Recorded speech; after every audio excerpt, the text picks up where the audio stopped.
materialism, the idea that our mental life emerges from our physical brain. If you are listening closely, if you're thinking about this, I hope you acknowledge that this is an odd and unnatural view. I don't expect you to believe it, at least not at first. I don't. In fact, for the most part, people are far more adapted to the doctrine called dualism. Dualism is an idea that's been found in just about every religion and every philosophy. It's made explicit in Plato, for instance, but I think the most thoughtful and actually different of dualism was the philosopher René Descartes. Descartes believed that animals were material things. He thought that the doctrine of materialism was correct about non-human animals. But humans are different, Descartes argued. For humans, there are duality. These two thoughts of things, we are composed of two thoughts of things. We are in part material, but we are also in part spiritual, separate, mental, psychological. In some way that doesn't register the material. He made two arguments for this, and they are both reasonable good arguments, at least quite perceived at his time, and have persuaded many people and continue to persuade many people. The first argument for a non-material nature is that humans are capable of doing things that no machine, no material entity ever could. So it might surprise you to hear this, but Descartes in the 17th century was familiar with the robots. He knew about the French Royal Gardens, which is like a 17th century Disneyland, or Euro Disney, which had robots that react when you approach them or then you step on certain stones. For instance, you might approach Diane, and then Neptune will jump out from the bushes holding a trident. This was done not of electricity but with water. So Descartes knew about these robots, and Descartes asked, well, maybe they are such things, maybe we are just machines responding to the environment, and he said that we can't be. He said maybe animals, non-human animals can be, but human behavior is far more complicated and variegated and able to be explained in such simple ways. Well, return to this point later on in the course when we talk about Noam Chomsky. And Noam Chomsky, critic of behaviorism, which argued that basically humans respond in a relative reflexive way to environmental stimuli. Descartes, along with Chomsky, said that can be. Our behavior is far too complicated for that, so we can't be machines. His second argument is probably better now, and it's based on intuition, and his claim was we don't feel like bodies. So to put it more technically, he applied what was called a method of doubt. He asked the question, what do we know for sure and what can we question? So, for instance, you might believe you were born in such and so place. You could be wrong. You could be deceived. You might believe that the earth is thousands or millions of years old. Maybe the earth was created 100 years ago and all the memories that your grandparents have of the past were just manufactured. You might believe that Descartes then you live in a world of things that you are sitting on a chair, or this a wall in front of you, or this a computer near your hand. But Descartes observed that we often believe such things when we are in dreams but weren't mistaken. He observed that people who are mentally ill or were deranged in some way might have such beliefs, but don't be mistaken. So you could be wrong that there's a physical world around you. You could be wrong that there is a body that you have. This is an action concern, of course, but it's best articulated in the movie The Matrix, which maintains that we think we are running around in the physical world, but actually with the lucky exception of our heroes like Neo and Trinity, we are actually just locked into some sort of system. Another version of this is that we are brains in a vat. If you were a brain, just the brain sitting in a vat with electrical wires simulating your experience, you could help. Maybe you are such things. Modern day philosophy, for instance, will argue that there's an excellent chance that we are simulations, we computer simulations. So Descartes and people following Descartes said this a lot we can't be sure of. The things that we are seemingly most confident about in real world can be shaken. But Descartes said there's one thing you can't do. Descartes wrote and knew that I was a substance, the whole essence or nature of which is to think, and that for its existence there is no need of any place, nor does it dependent in material things. That is to say, the soul by which I am what I am in entirely distinct from body. So that's a philosophical case for dualism. But as I said, dualism is also emerged out of common sense. Think about how you describe your body. You describe your body as if you possessed my arm, my heart, my body, my brain, as if it's something separate from your that you have. Or consider your intuitions about personal identity. So typically, as people age, their consciousness follows their body. So I get 10 years older, my mind 10 years older, my brain is 10 years older. It all connects together, but we easily accept at least infection that people can hop from one body to another. There are many comedies that involve body switching, body swamps. There are movies that involve somebody going to sleep one morning as one person and waking up as another. We understand their fiction, they aren't real, but they make sense to us. They are intuitive rational to this.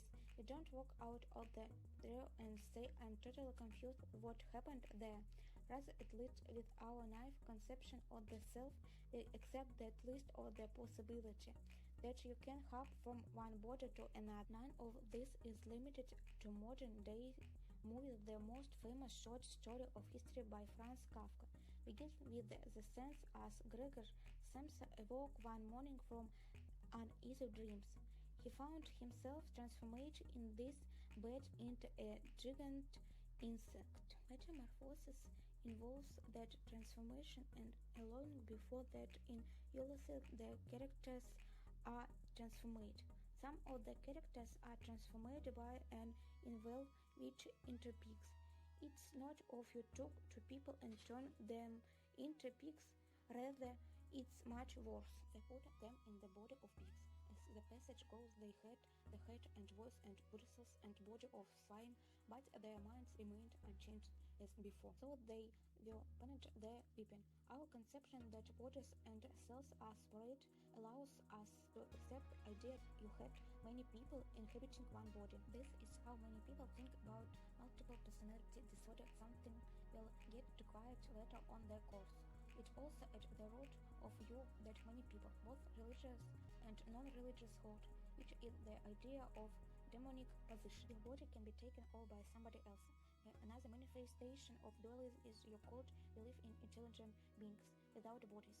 If mind and body are separate, it raises the possibility you could have one without the other. Plainly, you got to have bodies without minds. That's what a course is. But the argument goes you could also have mind without bodies. This is, for instance, what many people think about gods or angels, which are the immaterial beings that can think, that can observe, that can act, but they don't have physical bodies in the same sense that we do. Finally, and made most important for people, the idea that of dualism. The idea you are not your physical body raises what must be for many an incredible, appealing consequence, which is that you can survive the destruction of the body. In fact, if you ask most people, religious and non-religious, what will happen after your body is destroyed, the answer is not, well, I am dead, then that's it. It's the end of things. But rather the belief is that you can live on. Maybe you'll end up in some spirit world, maybe you will ascend to heaven if you're unlucky, maybe you'll descend to hell, maybe you'll occupy some other body as an reincarnation. But the idea is that the destruction of your body need not be the destruction of your, because you are not your body. All of these beliefs, the beliefs about personal identity, the beliefs about life after death, about the existence or supernatural beings, about God. All rest, at least to some extent, on a dualist perspective. So materialism, which says dualism is just plain wrong, is an addition view and should be treated as such. You should just shrug and write it down. You should grapple with it. You should worry about it. You should either be grudgingly accept it or fight against it. So why are modern day psychologists and neuroscientists so confident that dualism is mistaken? Well, there are a few problems with it. One is that it simply doesn't help us explain certain things that need to be explained. Appealing to an immaterial world, to an immaterial soul, seems to dodge certain questions that really do deserve an answer. So throughout this course, we'll ask questions like: how do we learn language?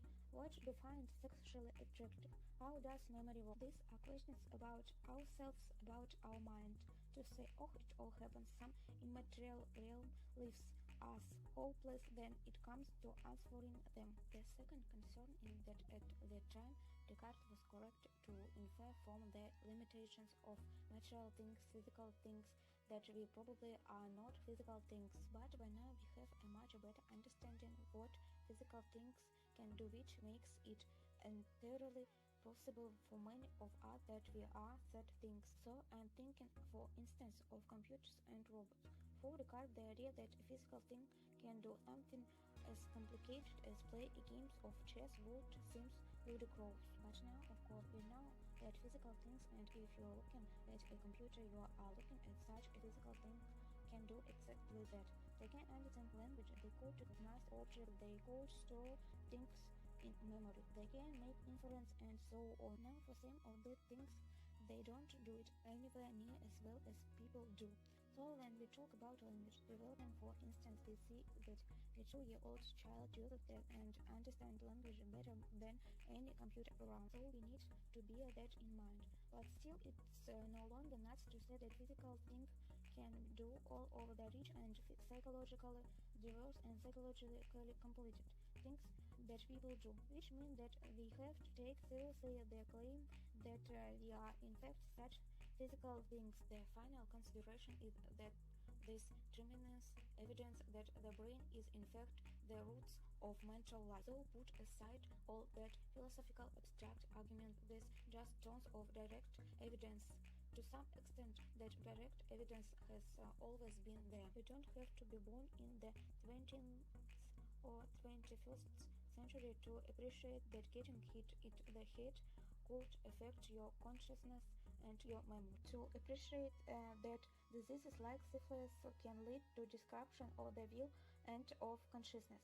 Alzheimer's can rob you of your rationality. That coffee and alcohol can inflame the patients. It just is so evident in everyday life that if physical events that affect the brain can affect ourselves, suggesting that at the very least our mental life is intimately connected to the brain. For the reason here, something else has happened, which is they have developed technologies that allow us to look directly into the brain. Look at the brain's activation and infer from patterns of the brain activation what people are thinking. So very clearly you can put somebody into a scanner and fMRI scanner and you could tell whether or not are thinking about language or music or sex. The technology is increasing. There is such a point that is not impossible that for some of you by the time you are listening to this, we can put a sleeping person under fMRI scanner and now from newer planets of newer firings know what they are dreaming. All of this, I think it is very difficult to keep this in mind and hold on to the view of dualism. I think materialism, however uncomfortable, however inpalatable, is a view that the science forces us to